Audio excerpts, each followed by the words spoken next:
సర్వాధికారియు మన ప్రభువైన యేసుక్రీస్తు వారి యొక్క పరిశుద్ధ నామంలో జీవము గల దేవుని స్వరం అనే ఈ ఆధ్యాత్మికమైనటువంటి టీవీ కార్యక్రమాన్ని మీరు వీక్షిస్తున్నటువంటి వీక్షకులైన మీ అందరికీ, క్రీస్తు యేసు శిలువ రక్త సంబంధులైన మీ అందరికీ నా హృదయపూర్వక నిండు వందనాలు తెలియపరుస్తూ ఉన్నా. బిడ్డలారా, మీరందరూ క్షేమంగా ఉన్నారా? మీరందరూ క్షేమంగా ఉండాలనేది మా అనుదిన ప్రార్థన. ఈ వర్తమానాలు మీకు ప్రయోజనకరంగా ఉన్నాయని మేము ఎంతగానో సంతోషిస్తూ ఉన్నాం. దానికి గల కారణం ఏంటంటే మీరు చేయుచున్నటువంటి ఫోన్ కాల్స్ అందుకు నిదర్శనం. కనుక దేవుని బిడ్డలారా, ఈ వర్తమానాలు మీరు వింటూ ఆశీర్వాదాన్ని పొందుకుంటున్నట్లుగా నేనైతే భావిస్తున్నాను. రెండవదిగా, ఈ వర్తమానాలు టీవీలో మాత్రమే కాదు, మనకి యూట్యూబ్లో కూడా అందుబాటులో ఉన్నాయి. మీరందరూ కూడా యూట్యూబ్ ఛానల్ కూడా మీరు సందర్శించండి. ఎల్జీసీ మినిస్ట్రీస్ పెనుమదం అనేటటువంటి మన యొక్క యూట్యూబ్ ఛానల్ని మీరు సబ్స్క్రైబ్ చేసుకోండి. ఇంకా ఎవరైతే దాన్ని సబ్స్క్రైబ్ చేసుకోలేదో వారు కూడా మీరు చేసుకుంటే కనుక మేము అప్లోడ్ చేసినటువంటి వర్తమానాలు మీకు నోటిఫికేషన్గా మీకు మొదటిగా వస్తాయి. మీరు చూడండి, మీ కుటుంబీకులకు ఈ వర్తమానాలు మీరు పరిచయం చేయాలని ప్రేమతో మీకు మనవి చేస్తున్నాను. కామెంట్ చేయండి. అలాగే ఈ వర్తమానాలు మీకు ప్రయోజనకరంగా ఉన్నాయి కనుక ఎవరైనా ఒకవేళ ఈ కార్యక్రమాలు బలపరచడానికి ప్రభు మిమ్మల్ని ప్రేరేపిస్తే కనుక, అయ్యా నేను 1-2 కార్యక్రమాలకి నేను స్పాన్సర్ చేస్తాను అని ఎవరైనా కనుక మీరు తలస్తే మమ్మల్ని సంప్రదించండి. బలవంతమేమీ లేదు. ఎందుకంటే సువార్త వ్యాపకంలో మీరు కూడా పాలుభాగస్తులుగా ఉంటే మంచిది. ఇంకా అనేక వందల వేల మందికి, లక్షల మందికి ఈ యొక్క కార్యక్రమం ఆశీర్వాదకరంగా ఉంటుంది. అందులో మీ కుటుంబం కూడా పాలుభాగం పంచుకుంటే మంచిదనేది నా యొక్క ఆలోచన. కనుక ఈ విషయాన్ని మీకు నేను తెలియపరుస్తున్నాను. ఆలస్యం చేయకుండా వర్తమానంలోకి మనం వెళ్దాం. అందరూ కూడా కళ్ళు మూసుకోండి, ప్రార్థన చేసుకుందాం. పరమ తండ్రి, మీకు స్తోత్రములు నాయనా. ఈ రాత్రికాల సమయంలో నీ వాక్యాన్ని వినటానికి మేము సంసిద్ధంగా ఉన్నాం. మా హృదయ అంతరంగంలోనూ మీరు తండ్రి తెరవండి. నీ వాక్యం అనేటటువంటి విత్తనం మంచి నెలను పడిన విత్తనము వల్లే 30 60 100 ఫలించుటకు సహాయం చేయమని, నీ దాసుడిగా నన్ను మరుగుపరిచి నీ బిడ్డలతో మీరు మాట్లాడమని నజరేయుడైన యేసు శక్తి కలిగిన నామములు అడిగి వేడుకొనుచున్న నీ ప్రార్థన తండ్రి, ఆమెన్. బిడ్డలారా, మనం ధ్యానిస్తున్నటువంటి అంశం భయపడిన భక్తులు రక్షించిన దేవుడు. అది మెయిన్ అంశం. కనుక ఎన్నో అంశాలు మనం ఒకదాని తర్వాత ఒకటి ధ్యానించుకుంటా మనం ముందుకెళ్తూ ఉన్నాం. ఈరోజు మనము ధ్యానించేటటువంటి అంశం ఏంటంటే గొప్ప సైన్యానికి భయపడిన ప్రవక్త పనివాడు. గొప్ప సైన్యానికి భయపడిన ప్రవక్త పనివాడు. ఈ గొప్ప సైన్యము ఎవరు? ఆ ప్రవక్త ఎవరు? భయపడినటువంటి పనివాడు ఎవరు? మనం ఆలోచన చేయాలి. ఆ ప్రవక్త ఎవరు అంటే గురువును మించినటువంటి శిష్యుడిగా పేరున్నటువంటి వ్యక్తి. ఆయన ఎవరంటే ఎలీషా ప్రవక్త. ఎలీషా అనేటటువంటి పేరుకు అర్థం ఏంటంటే దేవుడే రక్షణ అని అర్థం. ఏమండి, ఈ యొక్క ఎలీషా ఎవరు? ఎలీషాని దేవుడు పిలిచినప్పుడు ఎలీషా చేసేటటువంటి పని ఏమిటి అని మనం ఆలోచన చేయగలిగితే, రాజుల మొదటి గ్రంథము 19వ అధ్యాయము 16వ వాక్యం నుంచి మనము ఈయన యొక్క ప్రారంభము చూస్తూ ఉంటాం. బిడ్డలారా, ఏంటంటే ఇశ్రాయేలు వారి మీద నిమ్షీ కుమారుడైన యోహుకు పట్టాభిషేకము చేయము, నీకు మారుగా ప్రవక్త అయి ఉండుటకు అబెల్బేహోలు వాడైన షాపాతు కుమారుడైన ఎలీషాకు అభిషేకము చేయము. ఇంకా మనం జ్ఞాపకం చేసుకుంటే ఏలియా 19వ వచనం, అచ్చటి నుండి పోయిన తర్వాత అతనికి షాపాతు కుమారుడైన ఎలీషా కనపడెను. అతడు తన ముందర ఉన్న 12 అరకల ఎడ్ల చేత దుక్కి దున్నుచుచు 12వ అరక తాను తోలుచుండెను. ఏలియా అతని చేరబోయి తన దుప్పటి అతని మీద వేయగా అతడు ఎడ్లను విడిచి ఏలియా వెంట పరిగెత్తుకుని పోయెను. దేవునికి మహిమ కలుగును గాక. ఈ విధముగా దేవుని వాక్యం సెలవిస్తూ ఉంది. నీ తర్వాత ప్రవక్తగా ఉండటానికి ఇజ్రాయేలు ప్రజలకి ఒక వ్యక్తిని నీవు అభిషేకించాలని చెప్పి ఏలియాతో దేవుడు చెప్పినప్పుడు ఈ యొక్క దేవుని బిడ్డలారా, ఏలియా ప్రవక్త ఏమి చేశాడయ్యా అని ఆలోచన చేస్తూ ఉన్నప్పుడు అబెల్మే హోలావాడైన షాపాతు కుమారుడైనటువంటి ఎలీషాకు అభిషేకం చేశాడు. షాపాతు కుమారుడు ఎవరండి? ఎలీషా. కాబట్టి ఈ విధముగా ఏలియా తర్వాత ఎలీషా ప్రవక్తగా నిర్ణయించబడటం జరిగిందని దేవుని వాక్యం సెలవిస్తూ ఉంది. ఎలీషా చాలా గొప్పవాడు. ఎలీషా సామాన్యమైనటువంటి వ్యక్తి మాత్రం కాదు. దేవుని బిడ్డలారా, గురువును మించినటువంటి ఘనమైనటువంటి కార్యాలు జరిగించినట్లుగా దేవుని యొక్క వాక్యంలో మనం చూస్తూ ఉన్నాం. మనం జ్ఞాపకం చేసుకుంటే గనక సిరియా రాజు తరచుగా ఇజ్రాయేలు ప్రజల మీదకి యుద్ధానికి వస్తూ ఉండేవాడు. ఇజ్రాయేలు దేశాన్ని పాడు చేయాలని, ఇజ్రాయేలు ప్రాంతాన్ని హస్తగతం చేసుకోవాలని అవండి సిరియా రాజు యొక్క పన్నాగం. సిరియా రాజు సాతానికి ప్రతినిధిగా మనకు కనబడతాడు. ఏమండి, వాడిని ఎలా నాశనం చేయాలని చెప్పి పన్నాగాలు అంటండి అంతఃపురములోనే పన్నాగాలు పన్నుతూ ఉండేవాడట. అయితే దేవుని వాక్యం చెబుతుంది ఏంటంటే, అంతఃపురములో వారు పన్నుతున్నటువంటి పన్నాగములను ఏమండి ఎలీషా తెలుసుకుని ఎలీషా ఏం చేసేవాడు అంటే ఇజ్రాయేల్ రాజుకి చెప్పేవాడు అన్నమాట. అయ్యా, నువ్వు అలాగెళ్తే వెళ్ళకో, ఇదిగో సిరియా రాజు ఈ విధంగా పన్నాగం పన్నాడు అని చెప్పి ఎలీషా ఇజ్రాయేల్ రాజుతో చెప్పినప్పుడు ఏమంటే ఇజ్రాయేల్ రాజు దాన్ని తెలుసుకుని తన యొక్క జాతిని తన యొక్క ప్రజలను రక్షించుకోవటం జరుగుతూ ఉండేది. ఇలా మాటికి జరిగెను అని చెప్పి దేవుని వాక్యం చెబుతుంది. ఇదంతా కూడా మనం జ్ఞాపకం చేసుకుంటే కనుక దేవుని బిడ్డలారా, రాజుల 2వ గ్రంథం 16వ అధ్యాయము దేవుని బిడ్డలారా 8వ వాక్యం నుంచి మీరు చదువుకోండి ఖాళీ టైంలో. ఇదంతా కూడా ఇందులో వ్రాయబడినటువంటి విషయాలు. కాబట్టి ఎన్నో పర్యాయములు మనం ఎలాగ అనుకుంటున్నాం కదా, ఈ విషయాలన్నీ ఎవరు చెబుతున్నారు? మనలో ఎవడైనా మరి గూఢచారు ఉన్నాడా? ఇవన్నీ కూడా ఇజ్రాయేల్ రాజుకి ఎలా తెలుస్తున్నాయని చెప్పి సిరియా రాజు అనుకున్నాడు. అప్పుడు అందులో ఒక వ్యక్తి అంటాడు, అయ్యా, మనలో గూఢచారి ఎవరు లేడు, కానీ మీరు అంతఃపురములో మాట్లాడుకుంటున్నటువంటి విషయాలన్నీ కూడా ఎవరు విన్నారు చెప్పండి? ఎలీషా. ఎలీషా ఎక్కడో ఉంటాడు. అంతఃపురములో మాట్లాడుకున్నటువంటి విషయాలు ఎలీషాకి ఎలా తెలుస్తాయి? ఎలీషా సామాన్యమైనటువంటి వ్యక్తి కాదు. ఎలీషా ఏమండి దేవుని ఆత్మ పొందుకున్నటువంటి వ్యక్తి. దేవునికి మహిమ కలుగును గాక. కాబట్టి శత్రువుల యొక్క పన్నాగాలన్నీ కూడా ఎలీషాకు తెలుసు. దేవుని వాక్యం చెబుతున్నటువంటి మాట రాజుల 2వ గ్రంథం 6వ అధ్యాయము బిడ్డలారా 12వ వచనం.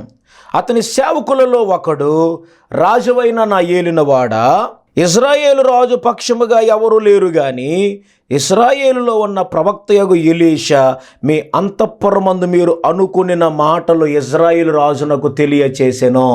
మీరేమనుకుంటున్నారో ఇవన్నీ కూడా ఎలీషా చెప్తున్నాడు. మీరు ఎలాగా వారితో యుద్ధం చేయాలనుకుంటున్నారో మీ తంత్రాలు, మీ కుతంత్రాలన్నీ కూడా ఎవరికి తెలుస్తున్నాయి? ఎలీషాకు తెలుస్తున్నాయి. ఎలీషా చెబుతున్నాడు, ఆ విధముగా ఎలీషా ఇజ్రాయేలు ప్రజలను రక్షిస్తూ ఉన్నాడు అని చెప్పాడు. చెబితే ఇతనికి వెంటనే కోపం వచ్చింది. అలాగా నా మాటలని చెబుతాడా? వెళ్ళి పట్టుకుని రండిరా. ఎవరిని? ఆ ప్రవక్తను పట్టుకుని రండి అని చెప్పి మనుషుల్ని ఏం చేశాడంటండి? పంపించాడు. దేవుని వాక్యం చెబుతుంది, వారంటండి దేవుని బిడ్డలారా వచ్చారు. ప్రవక్త ఇప్పుడు ఎక్కడ దోతానులో ఉన్నాడు అని తెలుసుకున్నారు. ఇప్పుడు దోతానుపై దాడి, సాతాను దాడి. దోతానులో ఎవరున్నారు? ప్రవక్త ఉన్నాడు. కాబట్టి ఇప్పుడు దోతానులో ఉన్నటువంటి ప్రవక్త దగ్గరికి ఈ యొక్క సైన్యం అంతా కూడా వచ్చారు. దేవుని వాక్యం సెలవిస్తున్నటువంటి మాట 14వ వచనం 6వ అధ్యాయము రాజుల 2వ గ్రంథం 14వ వచనం. కాబట్టి రాజు అచ్చటికి గుర్రములను, రథములను, గొప్ప సైన్యమును పంపెను. వారు రాత్రివేళ వచ్చి నలుదిశల పట్టణమును చుట్టుకొనగా దైవజనుడైన అతని పనివాడు బయటకు వచ్చినప్పుడు గుర్రములు, రథములు గల సైన్యము పట్టణమును చుట్టుకుని ఉండుట కనపడెను.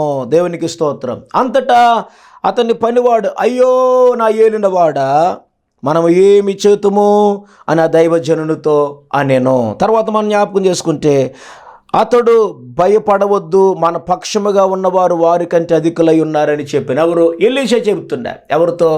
ఆ పనివాడితో. ఈ పనివాడు భయపడిపోతూ ఉన్నాడు. ఎందుకంటే వచ్చినటువంటి సైన్యాన్ని చూచినటువంటి పనివాడు, అయ్యో నా ఏలినవాడా, మనం తప్పించుకునే అవకాశంలే, ఏమండి మనల్ని చంపేస్తారు అని చెప్పి ఆ పనివాడు ఎంతో భయపడిపోతూ ఉంటే ఎలీషా చెప్పినటువంటి మాట మీరు చూడాలి. భయపడవద్దు, మన పక్షముగా ఉన్నవారు వారికంటే అధికులై ఉన్నారు. ఎంత అద్భుతమైనటువంటి మాట అండి. అక్కడ ఉన్నది ఎవరు అని ఆలోచన చేస్తే ఎలీషా గారు అలాగే పనివాడు ఉన్నారు.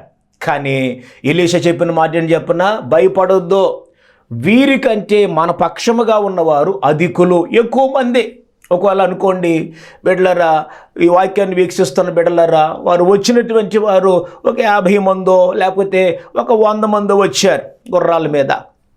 ఏమండి, అయితే దేవుని వాక్యం చెబుతుంది వారికంటే మన పక్షముగా ఉన్నటువంటి వారు అధికులు. నిజమే కదా. దేవుణ్ణి నమ్మినటువంటి బిడ్డల చుట్టూ ఎవరి కాపుదల ఉంటుంది చెప్పండి? దేవుని కాపుదల ఉంటుంది. దేవుడు తన దూతలను కాపుదలగా పెడతాడు. దేవుని వాక్యం ఈ విధంగా సెలవిస్తూ ఉంది, తన యందు భయభక్తులు కలిగిన వారి చుట్టూ ఆయన దూతలు కావలిగా ఉండి వారిని ఏం చేస్తాయంట? రక్షించును. దేవునికి మహిమ కలుగును గాక. నీ పాదములకు రాయి తగులకుండా వారు తమ చేతులతో నిన్ను ఎత్తి పట్టుకుందురు అని దేవుని వాక్యం చెబుతుంది. అతడు నన్ను ప్రేమించుచున్నాడు గనుక అతన్ని ఏం చేస్తాను? తప్పిస్తాను. అతడు నా నామము ఎరిగిన వాడు గనుక అతన్ని ఘనపరుస్తాను. శ్రమలోని అతనికి తోడుగా ఉంటాను, నా రక్షణ అతనికి చూపిస్తానని కీర్తనకారుడు 91వ కీర్తనలో 12వ వాక్యం నుంచి మాటలు మనం చూడగలుగుతూ ఉంటాం బిడ్డలారా.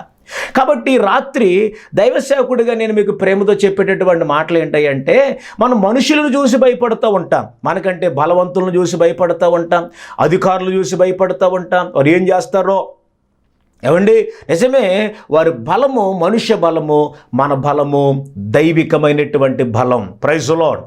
కాబట్టి నా ప్రియ దేవుని బిడ్డలారా, ఎలీషా భయపడొద్దు, ఎందుకంటే వారికంటే మన పక్షముగా ఉన్నటువంటి వారు గొప్పవారు, అధికులు. లోకములో ఉన్నవానికంటే మీలో ఉన్నవాడు గొప్పవాడు, నాలో ఉన్నవాడు గొప్పవాడు. మనము పిరికి ఆత్మను మనము కలిగి లేము దేవుని బిడ్డలారా. దేవుడు మనలను ధైర్యపరిచేటటువంటి ఆత్మ చేత ఆయన నింపునుగాక. Praise the Lord. కాబట్టి అక్కడ ఆ పనివాడు ఎలీషా మాటలు విన్న తర్వాత ఆ పనివాడికి కాస్త అనుమానం కలగొచ్చేమో, కలిగిందేమో. అవండి బైబిల్లో రాయబడలేదు, కానీ నేను ఏమనుకుంటానంటే, మేము ఇద్దరమే ఉన్నాం కదా, మా గురువు గారు మనకంటే వారికంటే మన చుట్టూ ఉన్నటువంటి వారు అధికులై ఉన్నారంటాడేంటి? మరి ఇద్దరమే ఉన్నాం కదా, 3వ వాడు లేడు, 4వ వాడు లేడు, ఎవరు కనిపించట్లేదు, ఇదేంటి మా గురువు గారు ఇలాగ అంటున్నారని చెప్పి ఆయన కాస్త అనుమానం వ్యక్తం చేసి ఉంటాడు. ఎందుకంటే విశ్వాసం ఉండదు కదా. చాలామంది ప్రార్థన చేస్తారు, ప్రభువా కార్యం చేయి, కార్యం చేయి, కార్యం చేయి, కార్యం చేయి అంటారు, కానీ ఏముండదు చెప్పండి? విశ్వాసం అనేది ఉంటుందా? చాలామంది ప్రార్థన చేస్తారు. ఏమంటే ఒక ఆమంటండి, సరిహద్దులోనంట అవతల వ్యక్తికి మధ్యలో ఏముందంటే ఒక కొబ్బరి చెట్టు ఉందట. ఏమంటుంది, అయ్యా ఆయనకి మాకు మధ్యలో కొబ్బరి చెట్టు ఉంది, ఆ కొబ్బరి చెట్టు మరి అతను వేసేసాడు, చివరిగా చూస్తే అది పెరిగి పెద్ద అయిపోయింది, ఇప్పుడు దానికోసం ఒక గొడవలు వస్తున్నాయి ప్రభువా, కాబట్టి ఆ కొబ్బరి చెట్టునైనా నువ్వు తొలగించేయాలి. విశ్వాస సహితమైనటువంటి ప్రార్థన గొప్ప కార్యాలు చేస్తున్నావు కదా, నేను ప్రార్థన చేస్తున్నాను ప్రభువా, ఆ కొబ్బరి చెట్టు ఉండకూడదు నైనా, ఎప్పటికంటే తెల్లారేటప్పటికి కొబ్బరి చెట్టు ఉండకూడదని చెప్పి ఏం చేసిందండి, ఆవిడ ఒక రోజు తీర్మానం చేసుకుని ప్రార్థన చేయడం ప్రారంభించిందంట. ఇలాగా ఆమె ఆ రోజు తీర్మానం చేసుకుంది, ప్రార్థన చేస్తుంది, ప్రభు ఎలాగైనా సరే ఉదయానికల్లా కొబ్బరి చెట్టు ఉండకూడదునైనా, ఉదయానికి కొబ్బరి చెట్టు ఉండకూడదునైనా, అది వెళ్ళిపోవాలి అని చెప్పి. ఎందుకంటే ఇదిగో మీరు ఈ యొక్క కొండ వెళ్ళి సముద్రంలో పడమంటే పడుతుంది అన్నావు కదా నాయనా, నేను ప్రార్థన చేస్తున్నాను ప్రభు, ఈ కొబ్బరి చెట్టు ఉండకూడదని చెప్పి అడుగుతుందట. సరే ప్రార్థన చేస్తూ ఆమె 10 గంటలకంటండి ఆ కిటికీ దగ్గరికి వచ్చి ఆ యొక్క తెరలా చూసి ఇలా తెరిచి చూసిందట, కొబ్బరి చెట్టు ఉందా? వెళ్ళిపోయింది. ఎందుకు? ప్రార్థన చేస్తున్నాను కదా, కొబ్బరి చెట్టు అట్లయినా ఉంది, వెళ్ళలేదండి అని చెప్పి మరలా ఇలాగేసి ఆ తెర మరలా ప్రార్థన, ప్రభు నువ్వు కార్యం చేయాలి నాయనా, ఉదయానికల్లా అది ఉండకూడదు నాయనా, ఆ కొబ్బరి చెట్టు ఉండకూడదు నాయనా, నువ్వు గొప్ప దేవుడు నాయన చెప్పి మొత్తానికి ప్రార్థన చేస్తుంది. ఇలా ప్రార్థన చేస్తూ 2 గంటలకి మరలా ఏం చేసిన, కిటికీ ఇలా తెరిచి చూసింది, కొబ్బరి చెట్టు అలాగే ఉందంట. కొబ్బరి చెట్టు ఎక్కడికి వెళ్ళలేదు, అలాగే ఉంది. ఏమండి, లేదు ప్రభు ఎలాగైనా సరే కార్యం చేయాలి ప్రభు, ఎలాగైనా నువ్వు కార్యం చేయాలి ప్రభు అని చెప్పి అలా ప్రార్థన చేస్తుంది. ఉండకూడదు, ఉదయానికల్లా కొబ్బరి చెట్టు మాయమైపోవాలి ప్రభు అని ప్రార్థన చేస్తుంది. తర్వాత 3 అయిపోయింది. 3 గంటలకు మరలా ఏం చేసిందంటే అలా కిటికీ తెరిచి చూసింది, కొబ్బరి చెట్టు అలాగే ఉంది. అలాగే మరలా ప్రార్థన చేసింది. 6 గంటలకి మరలా తలుపు తెరిచింది. ఈసారి తలుపు తెరిచింది, కొబ్బరి చెట్టు అలాగే ఉంది, మాయమవ్వలేదు. ఆమె అంటదంట, నేను ముందే అనుకున్నాను, నాకు ముందే తెలుసు ఇది వెళ్ళదని, నాకు ముందే తెలుసు జరగదని, నాకు ముందే తెలుసు ఇవన్నీ ఇలాగ ఉంటాయని నాకు ముందే తెలుసు.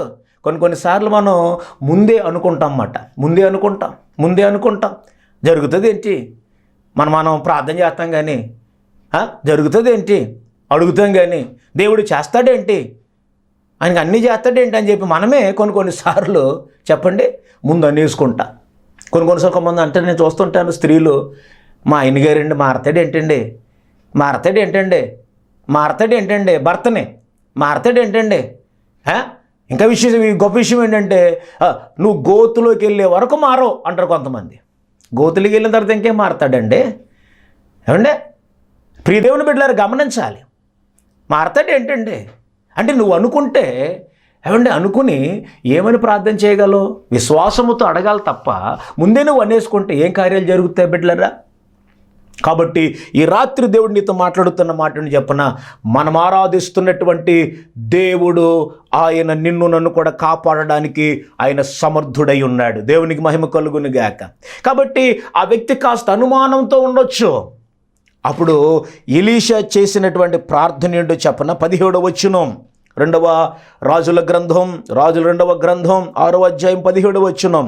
యెహోవా వీడు చూచునట్లు దయచేసి వీని కండ్లను తెరవమని ఎలీషా ప్రార్థన చేయగా యెహోవా ఆ పనివాని కండ్లను తెరవజేసెను గనుక వాడు ఎలీషా చుట్టూను పర్వతము, అగ్ని, గుర్రముల చేత, రథముల చేత నిండి ఉండుట చూచెను. ప్రైజ్ ది లార్డ్, హల్లెలూయా హల్లెలూయా.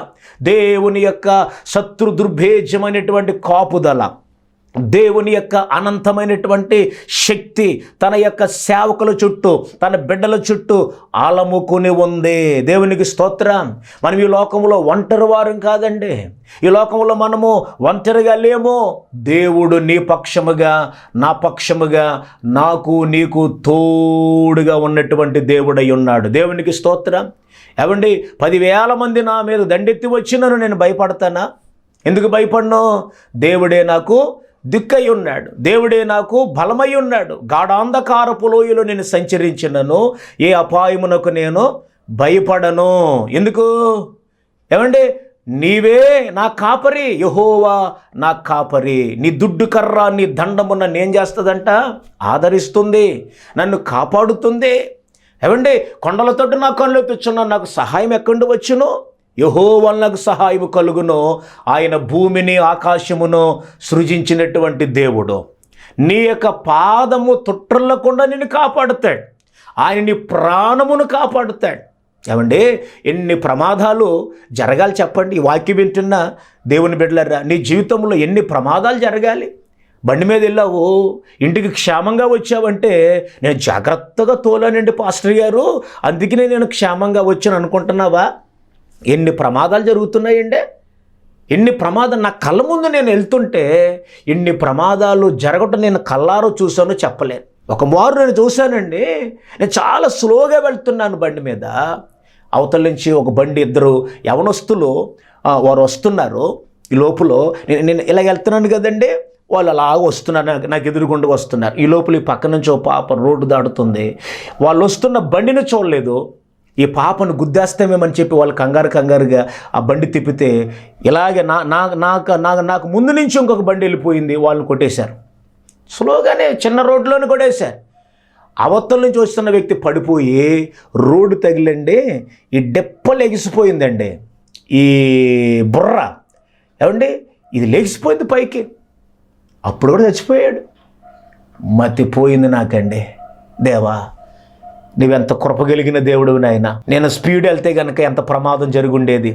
ప్రభువా నన్ను కాపాడగలిగావు. ఎన్ని ప్రమాదాలు ప్రభువు నీ జీవితంలో తప్పించాడు. లేకపోతే ఎంతమంది నీకంటే బలవంతులు నీ మీదకి లేచినప్పుడు నేను కాపాడు, నువ్వు బలహీనుడు కదా, నేను ఒంటరిగా ఉన్నానండి పాస్టర్ గారు, ఎంతోమంది మీరు లెగుస్తున్నా, భయపడద్దు. నీ ఇంటి పేరు ఒంటరిగా ఉండొచ్చు, నువ్వు బలహీనుడిగా ఉండొచ్చు, భయపడకు. విశ్వాసము కలిగి ఉండు.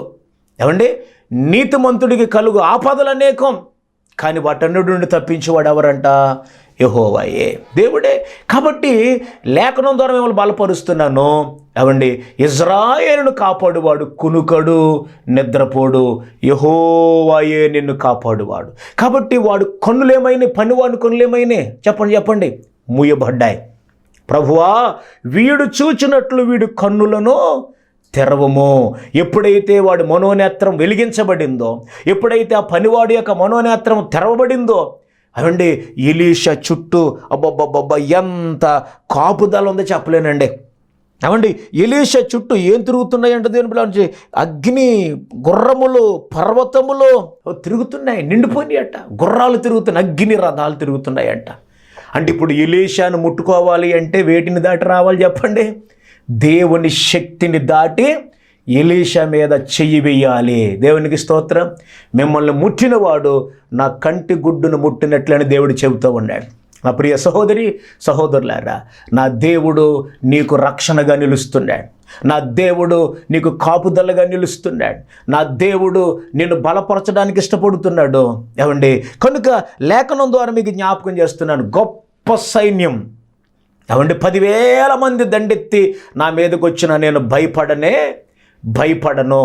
మన శత్రువులు అంటే ఒక దారి వంట వస్తారట, వారు 7 దారులు గుండా పారిపోయేలాగా నా దేవుడు చేస్తాడు. దేవునికి స్తోత్రం కలుగును గాక. ఈ వాక్యం వింటున్న నా ప్రియ సహోదరి సహోదరులారా, ఎన్నో కార్యాలు నీ జీవితంలో నా దేవుడు చేశాడు. నువ్వు కూడా భయపడ్డావు, ఆ పనివాడు వలె భయపడ్డావు. అయ్య బాబు, నాకంటే గొప్పవారుండెల్లో ఏం చేయగలలేనండి అని నువ్వు భయపడ్డావు. కానీ నా దేవుడు నిన్ను ఎన్నో పర్యాయములు తప్పించాడు, ఎన్నో పర్యాయములు నీకు ఆయన రక్షణగా నిలిచాడు, ఎన్నో పర్యాయములు నిన్ను ఆయన కాపాడగలిగాడు. ఇందుచే చెప్పన, నువ్వు ఆయన బిడ్డవు గనుక, నువ్వు ఆయన కుమారుడు గనుక, నువ్వు ఆయన కుమార్తెవు గనుక ప్రభు నిన్ను రక్షించుకుంటూ ముందుకెళ్తున్నాడండి ఆయన. దేవునికి మహిమ కలుగును గాక. ప్రభువా, వీడు చూచినట్లు వీడు కన్నులు కొంతమంది కన్నులు మూయబడతాయి, దేవుని కార్యాలు వారికి కనిపించవు. కొంతమంది ఇలా ప్రమాదం జరిగింది, అయ్యా నేను బయటపడ్డాను అన్నాం అనుకోండి, కొంటారు అదృష్టాన్ని బట్టి జరిగింది. అదృష్టం కాదు, దేవుని యందు నువ్వు భయభక్తులు కలిగి ఉన్నావు కాబట్టి, నీవు దేవునికి కావాలి కాబట్టి దేవుడు నిన్ను రక్షించాడు ఆయన. దేవునికి స్తోత్రం. నేను దేవునికి కావాలి కాబట్టి నా దేవుడు నన్ను బ్రతికించాడండి. హల్లెలూయా. అంతేగాని అదృష్టం అండి. కొంతమంది ఇంకా విచిత్రంగా మాట్లాడతారు, చర్చికి వెళ్ళేటటువంటి వాళ్ళే. ఏమండి, ఏ దేవుడు కాపాడాడో, ఏ దేవుడు కాపాడటం ఏంటండి? నీ నోట రావలసిన మాట ఏంటి? మనం ఆరాధిస్తున్న దేవుడు కాపాడాడండి అని నువ్వు చెప్పాలి. ఎన్నో ప్రమాదాల నుంచి, బలహీనతల నుంచి ప్రభు నిన్ను కాపాడగలిగాడు. నీ మనోనేత్రము తెరవబడునుగాక, దేవుని కార్యములను నువ్వు చూచుదువుగాక. మనం కూడా చూస్తాం, బిలాము కళ్ళు కూడా మూయబడ్డాయి. దారిలో ఉన్నటువంటి దేవుని దూతను చూడలేకపోయాడు బిలాము ప్రవక్త. ఆయన ప్రవక్తే కానీ కన్నులు మూయబడ్డాయి. దేవుడు కన్నులు తెరిస్తేనంట, దేవుని దూత ఆకాశమునంటినటువంటి మరి భూని వరలో కత్తిని తీసినటువంటి దేవదూత బిలాముకు కనబడితే సాగిలు పడిపోయాడు. నువ్వున్న సంగతి నాకు తెలియదయ్యా. ఎందుకని? కళ్ళు మూయబడ్డాయి. దేవుని కార్యాలు చాలామందికి తెలియవు. ఏమంటే దేవుడు ఏం చేస్తాడని చెప్పి అనుకుంటారు కొంతమంది. నా ప్రియ దేవుని బిడ్డలారా, ఈ రాత్రికాల సమయం ప్రకటిస్తున్నటువంటి దేవుడు నిన్ను కాపాడువాడైనా, నిన్ను విడిచిపెట్టనివాడైనా, కంటికి రెప్పవలే నిన్ను కాపాడతాడైనా, కంటికి రెప్పవలే నిన్ను ఆదరిస్తాడైనా. నన్ను దేవుడు కాపాడుకుంటూ ముందుకు తీసుకెళ్తున్నాడు. మనుషుల ప్రమాదాల నుంచి ప్రభు నన్ను తప్పించాడు, అనారోగ్యాల నుంచి ప్రభు నన్ను తప్పించాడు, ఎన్నో ప్రమాదాల నుంచి ప్రభు నన్ను తప్పించాడు. నేను అడుగుతాను, ప్రభువా ఎందుకు నేను ఇలా నన్ను తప్పించావని అడిగితే, నువ్వు నాకు కావాలి, నా పని చేయాలి, నేను దేవుని పని చేయాలి కాబట్టి ప్రభు నన్ను బ్రతికించుకున్నాడు. అలాగే వాక్యం వింటున్నటువంటి దేవుని బిడ్డలారా, ఏమండి, ప్రభు నిన్ను కూడా బ్రతికించుకున్నాడు. ఆయన దూతల్ని కంచిగా వేశాడు, నిన్ను ఆయన బలపరుస్తూ ఉన్నాడు, నీకు ఆయన తన శక్తిని అనుగ్రహిస్తూ ఉన్నాడు. కాబట్టి దేవుని బిడ్డలారా, దేవుని వాక్యం చెబుతున్నటువంటి మాట, ఈ సిరియా రాజు ఎన్ని కుతంత్రాలు పన్నినా, లేకపోతే ఎన్ని కల్లోల పరిస్థితులను తీసుకువచ్చినప్పటికీ కూడా దేవుని యొక్క వాక్యం సెలవిస్తున్నటువంటి మాట ఏంటని ఆలోచన చేస్తే, ఎలీషా దేవుని యందు భయము కలిగినటువంటి వ్యక్తిగా ఉన్నాడు. అలాగే మనం జ్ఞాపకం చేసుకుంటే దేవుని బిడ్డలారా, ఇతని యొక్క సాక్ష్యము కూడా గొప్పగా ఉంది. ఎలీషా యొక్క సాక్ష్యము కూడా అద్భుతంగా ఉంది. మంచి సాక్ష్యాన్ని ఆయన సంపాదించుకున్నాడు. ఆ విధముగా నీవు దేవుని కొరకు ఒక మంచి సజీవ సాక్ష్యము కనుక కలిగి ఉంటే గనక, దేవుని కొరకు బ్రతకగలిగితే గనక, దేవుడు నిన్ను కూడా వాడుకుంటాడు. దేవునికి స్తోత్రం. నీకు కూడా ఆయన చక్కని మర్మములను ఆయన తెలియపరుస్తాడు. అలాగే సంఘం యొక్క వెలుపలి వారి ద్వారా మంచి సాక్ష్యాన్ని ఏం చేయాలి? కలిగి ఉండాలి. యోసేపును గురించి ఫరో ఇలా సాక్ష్యం ఇస్తాడు, ఇతని వలె దేవుని ఆత్మగల మనుషులను మనము కనుగొనగలమా అంటాడు. ఆదికాండం 41:38. ఇంకా మనం జ్ఞాపకం చేసుకుంటే దావీదుని గురించి రాజైనటువంటి ఆకీషు ఎలాగ సాక్ష్యం ఇచ్చాడు. ఏమని అంటే, దేవదూత వలె నీవు నా దృష్టికి కనబడుచున్నావు. సమూయేలు మొదటి గ్రంథం 29:9. ఏమండి, కాబట్టి మీరు జ్ఞాపకం చేసుకోవాలి, దానియేలును గూర్చి రాణిలా సాక్ష్యం చెబుతుంది. ఏమని చెప్పన, బుద్ధి తెలివి గలవాడు, బుద్ధి తెలివి కలిగినటువంటి వాడు దానియేలు. ఇటువంటి మంచి సాక్ష్యాన్ని చెప్పండి మనము కలిగి ఉండాలి. శత్రువులు పంపింది సామాన్య రథాలు, గుర్రాలు, కానీ దేవుడు ప్రవక్త చుట్టూ ఏం పెట్టాడు చెప్పండి? అగ్ని, రథాలు, గుర్రాలు ఉంచాడు. దేవునికి స్తోత్రం. ఏవి గొప్పవే? దేవుడు పంపినవి గొప్పవే. దేవుని సైన్యము గొప్పదే. దేవునికి మహిమ కలుగును గాక. కాబట్టి నా ప్రియ దేవుని బిడ్డలారా, లోకములో ఉన్నటువంటి మనుషులు నీకు అపకారం తలపెట్టాలని, లోకములో ఉన్నటువంటి మనుషులు నిన్ను సంహరించాలని వారు చూస్తున్నారేమో, ప్రభు నిన్ను కాపాడుతాడు. ప్రభు యొక్క కృప ఎల్లప్పుడూ నీకు తోడుగా ఉంటుంది. భయపడకు. నా దేవుని యొక్క కాపుదల చుట్టూ ప్రభు నిన్ను ఆదరించునుగాక, నిన్ను కాపాడునుగాక. ఏమండి, నీవి లోకములో దేవునికి కావలసినంత కాలం ప్రభు నిన్ను కాపాడుతాడు. ఎవడు నిన్ను ఏమీ చేయలేడు. ఆ విధమైన కృపా కాపుదల పరిశుద్ధాత్ముడు మీ అందరికీ అనుగ్రహించి బలపరుచునుగాక. ఆమెన్. ప్రార్థన. మా పరమ తండ్రి, మీకు స్తోత్రాలు. ఈ సమయంలోనైనా మరి తండ్రి, ఎలీషా గురించి, ఎలీషా పనివాని గురించి కొన్ని మాటలు మేము ధ్యానించడానికి మీరు సహాయం చేశారు. సిరియా రాజునైనా ఎలీషాను పట్టుకుని రమ్మని చెప్పినప్పుడు ఎలీషా చుట్టూ ప్రభు మీరు వేసినటువంటి కాపుదలను, ఆ యొక్క కంచిని ఆ పనివాడు చూడలేకపోయాడు. అతని కన్నులు మూయబడ్డాయి. అతని కన్నులు తెరిచినప్పుడు ఎలీషా చుట్టూ ఉన్నటువంటి శత్రు దుర్భేద్యమైనటువంటి కాపుదలు చూసి ఆశ్చర్యపోయాడు. ఇశ్రాయేలును కాపాడువాడు కునుకుడు నిద్రపోడని ప్రభు నీ లేఖనం సెలవిస్తూ ఉంది. చాలామంది నాయన కార్యాలు చూడలేరు నాయన. చాలామంది విశ్వాసం కలిగి లేకుండా బ్రతుకుతున్నారు ప్రభు. మందిరానికి వెళ్తారు కానీ నేను విశ్వాసం ఉండడం లేదు చాలామంది జీవితాల్లో. మనోనేత్రాలు నేను మూయబడ్డాయి. వెలిగించమని ప్రార్థన చేస్తూ, అయ్యా మరి తండ్రి, ఈ కార్యక్రమాన్ని ఎవరైతే స్పాన్సర్ చేశారో బిడ్డల కుటుంబమును సమృద్ధిగా దీవించండి. వారి యొక్క నాయన మరి తండ్రి కుటుంబ యజమాని, అలాగే వారి బిడ్డలనైనా వారికి ఇచ్చినటువంటి మనవుల్లో మనవరాండ్రను ఆశీర్వదించమని ప్రార్థిస్తున్నాను తండ్రి. సమృద్ధికరమైనటువంటి ఆశీర్వాదాలు ప్రభా బిడ్డలకు మీరు దయచేసి మీరు మహిమ పొందమని ప్రార్థన చేస్తున్నాయినా. అయ్యా మరి పరీక్షలు రాస్తున్న బిడ్డల కొరకు వందనాలు. ఈ యొక్క 10th క్లాస్ పరీక్షలు రాస్తున్న బిడ్డల కొరకు వందనాలు. ఇంటర్మీడియట్ పరీక్షలనైనా బిడ్డల ప్రభునికి స్తోత్రములు తండ్రి రాశారు ప్రభా. ఘనమైనటువంటి విజయాలు వారికి దయచేయమని ప్రార్థిస్తూ సమస్త మహిమ మీరు పొందమని వేడుకుంటూ ఈ ప్రార్థన యేసు నామములో అడిగి వేడుకొనుచున్నా మా ప్రియ పరలోకపు తండ్రి. ఆమెన్. తండ్రి, కుమార, పరిశుద్ధాత్మ దేవుని ఆశీర్వచనాలు ఈ కార్యక్రమాన్ని వీక్షించిన మీ అందరికీ సర్వదా తోడయుండును గాక. ఆమెన్. మీ అందరికీ వందనాలు. ప్రభు మిమ్మల్ని నిండారులుగా దీవించును గాక.